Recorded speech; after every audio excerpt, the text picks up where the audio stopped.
జేబులో ఒక్క రూపాయి కూడా లేకుండా అనేక అగచాట్లు పడుతున్నారా? అయితే ఈ ఒక్క పరిహారం చేసి చూడండి చాలు.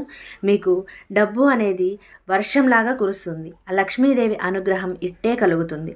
దీనిలో ఒక చిటికెడు పసుపు, చక్కగా చిటికెడు పసుపు ఈ గల్లు ఉప్పు మీద చక్కగా పైన వేయండి. చక్కగా కనిపించే విధంగా వేయండి. అలాగే చిటికెడు కుంకుమ కూడా తీసుకొని చాలా చక్కగా పైన వేయండి.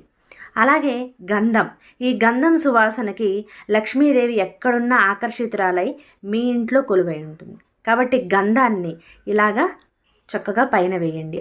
లక్ష్మీదేవికి ఉప్పు అంటే ఎంత ఇష్టమో అలాగే మంచి సువాసన అంటే కూడా అంతే ఇష్టం. కాబట్టి ఈ ఉప్పులో ఈ గంధం అనేది ఏదైతే వేసి ఉంచామో దాని మీద ఈ రూపాయి బిళ్ళని వేసి ఉంచండి. ఇప్పుడు ఈ బౌల్ని తీసుకెళ్ళి చక్కగా మీరు పూజా గదిలో పెట్టుకోండి. పూజ గదిలో పెట్టుకొని శుక్రవారం కానీ మంగళవారం కానీ ఈ పరిహారాన్ని చేసి చక్కగా పూజ